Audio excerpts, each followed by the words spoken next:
ஓம் நமோ நாராயணாய. கோவிந்தா கோவிந்தா. இன்னைக்கு நமக்கு வைகுண்ட ஏகாதசி. பரமபத வாசலை நம்ம பார்க்கறதுங்கிறது ரொம்ப ரொம்ப நல்லது. பரமபத வாசலை கடந்து நம்ம பெருமாளை வழிபாடு செய்கிறது ரொம்ப விசேஷமானது.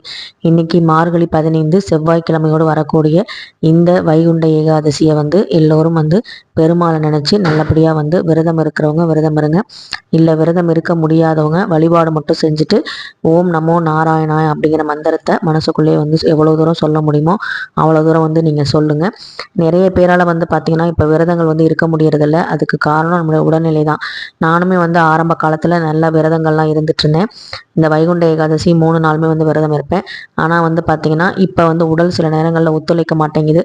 ஒரு விரதத்தை நம்ம ஸ்டார்ட் பண்ணோம் அப்படின்னா அது கரெக்டாக முடிக்கணும். அப்படி நமக்குலாம் முடிக்க முடியல அப்படின்னா அந்த விரதத்தை செய்யாமல் நம்ம வழிபாடு மட்டும் செஞ்சாலே போதுமானது. வழிபாடு அப்படிங்கிறது நம்ம இறைவனை நேசிக்கிறது, இறைவன் சொல்கிறபடி நடக்கிறது, இறைவனுடைய அன்பை பெறுவது மட்டும்தான். வேறு எதையுமே கேட்காம அடுத்த பிறவி வேண்டாம், இந்த பிறவியே போதுமானது.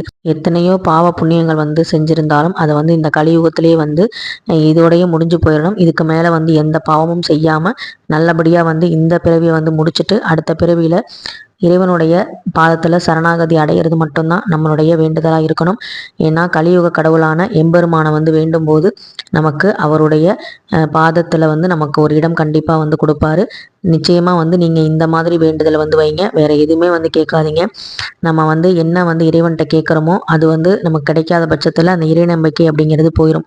ஆனால் நம்ம எதையுமே கேட்காம இருந்து நம்மளுடைய மனசை எப்போவுமே நம்ம வெறுமையாக வச்சுக்கிட்டோம் அப்படின்னா நமக்கு கிடைக்கிற சின்ன சின்ன விஷயங்கள் கூட ரொம்ப ரொம்ப சந்தோஷத்தை கொடுக்கும். சந்தோஷம் முழுமையாக வரணும் அப்படின்னா பெரிய பெரிய எதிர்பார்ப்புகளை யார்கிட்டையுமே வச்சுக்காதீங்க, எதுக்கிட்டையுமே வச்சுக்காதீங்க. பொருள் மேலே ஆசைப்படாமல் எம்பெருமானுடைய அன்புக்கு மட்டும் ஆசைப்படுவோம். அனைத்துமே கிடைக்கும். நன்றி, வணக்கம்.